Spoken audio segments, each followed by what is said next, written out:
Have you ever bought a brand new car and felt a little nervous driving it off the lot? Maybe you hoped it would keep you and your family safe on the road. Now what if I told you that in Japan, a common next step after buying a new car is to drive it straight to a shrine to have it spiritually cleansed by a priest? This is a real ceremony called Kuruma no harae, where a Shinto priest will open every door, the hood, and the trunk, and wave a special purification wand to banish any potential misfortune and pray for the safety of its passengers. Welcome to 10-Minute History. I'm your host, Jake Sullivan, and today we are diving deep into the fascinating world of Shinto purification rituals, an ancient practice that is not only alive and well, but profoundly shapes Japanese culture to this very day.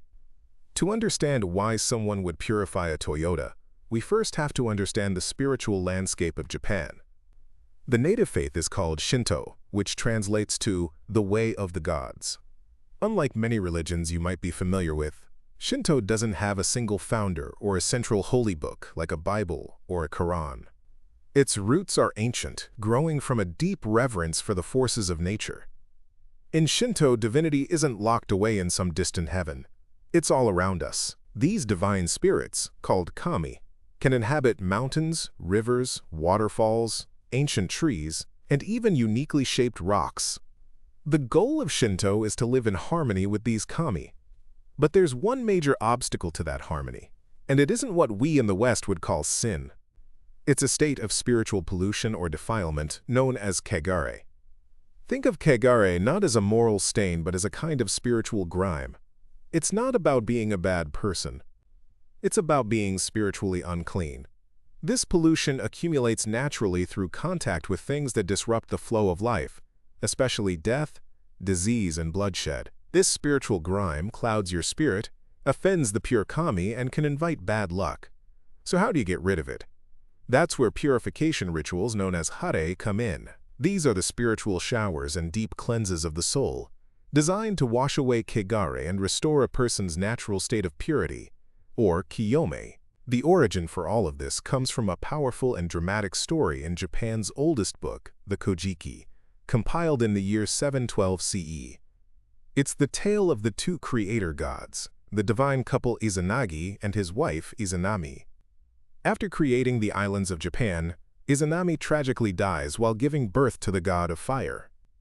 Heartbroken, Izanagi travels to Yomi no Kuni, the Underworld, a land of darkness and pollution, to bring her back.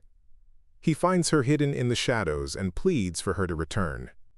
She agrees, but makes him promise not to look at her until they've left the underworld.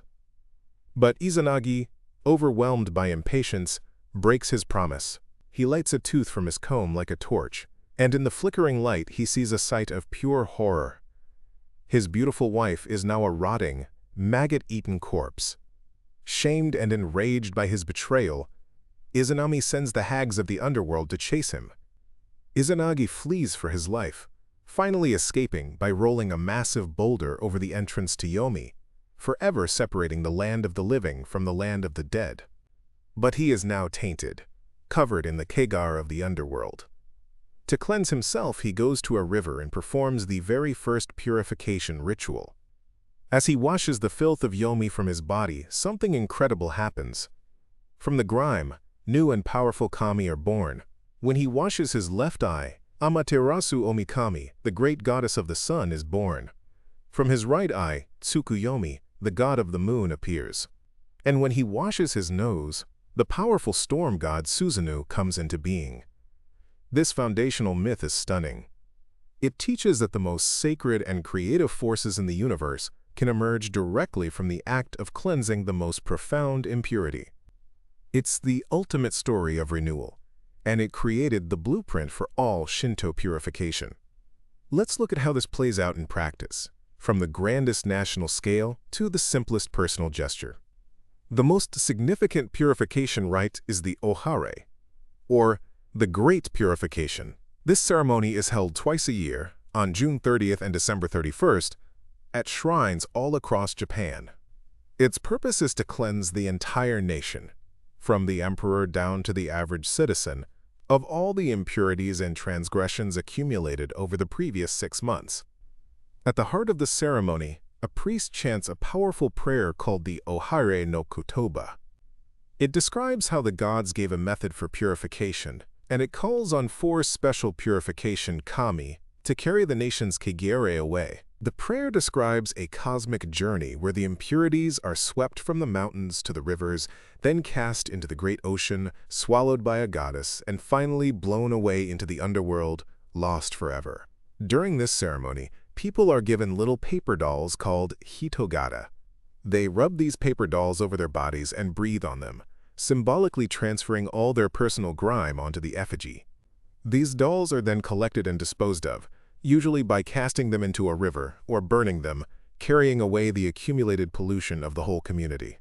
If you visit a shrine in June, you might also see a giant ring woven from grass at the entrance. This is a chinoa. Worshippers pass through this ring, often in a figure-8 pattern, in a ritual that is believed to protect them from plague and misfortune. It's a beautiful communal way to hit the reset button. Now, if the harae is the national deep clean, the most intense personal form of purification is called Misogi. This is a direct reenactment of Izanagi's bath after he fled the Underworld. Misogi involves full-body immersion in cold, moving water, usually under a waterfall or in the ocean. This isn't just a quick dip, it's a demanding ritual, often performed by priests or serious practitioners. Dressed in simple white robes, they perform breathing exercises and chanting before entering the freezing water. While immersed, with water sometimes crashing down on them, they chant prayers to purify their spirit and cleanse their 6 senses. The shock of the cold is considered essential, as it jolts the mind and body into a heightened state of pure awareness, washing away not just external grime, but also the internal clutter of the mind. Of course, most people visiting a shrine don't take a full plunge under a waterfall, but everyone performs a simplified version of Misogi, and you've probably seen it in photos or films. This is the Temizu ritual, the everyday hygiene of the soul. Near the entrance of every shrine is a water pavilion called a temizuya. Here, you use a wooden ladle called a hishaku to perform a precise sequence of actions. First, you take the ladle in your right hand and pour water over your left hand. Then, you switch hands and wash your right. Finally, you pour a little water into your cupped left hand, rinse your mouth, and spit it out discreetly beside the basin. This simple act cleanses the hands that act in the world and the mouth that speaks, preparing you to approach the kami in a state of purity. Beyond water, the other great purifying agent in Shinto is salt, or shio. The ritual use of salt is called shubatsu. Salt is a powerful symbol because it prevents rot and decay, and it comes from the ocean, the ultimate destination for all impurities. This is why, after attending a funeral, a major source of Kegare, people in Japan are often sprinkled with purification salt, or kiyome shio, before entering their own homes. You'll also see little cone-shaped piles of salt, called morigyo, at the entrance to restaurants and businesses, acting as a ward to absorb negative energy. And the most famous public display of this is in sumo wrestling. Before a match, the massive wrestlers throw handfuls of salt into the ring. This is a direct Shinto ritual to purify the sacred ground and pray for safety. These rituals also use special tools. The most iconic is the haragushi, a wooden wand with paper streamers attached. A priest will wave this wand over a person, a place, or even a new car, and the fluttering streamers are believed to attract and absorb the Kegare, which is then dispelled. Those zigzag paper streamers are called shide, and they symbolize the divine power of lightning. You'll also see them attached to thick ropes called shimenawa. These sacred ropes are used to mark a boundary between our everyday world and a purified sacred space, like around an ancient tree or across a shrine gate. The influence of these ideas extends far beyond the shrine grounds, shaping the very fabric of Japanese culture.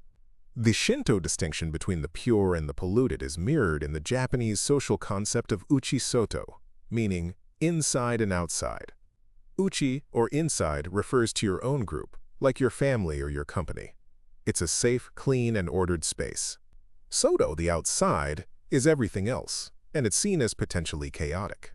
The simple act of taking off your shoes before entering a home is a daily purification ritual, preventing the physical and symbolic dirt of the outside world from contaminating the pure inside space. This idea of maintaining purity has also shaped a national aesthetic that values simplicity, natural materials, and especially cleanliness. But perhaps the biggest impact is on the ethical worldview.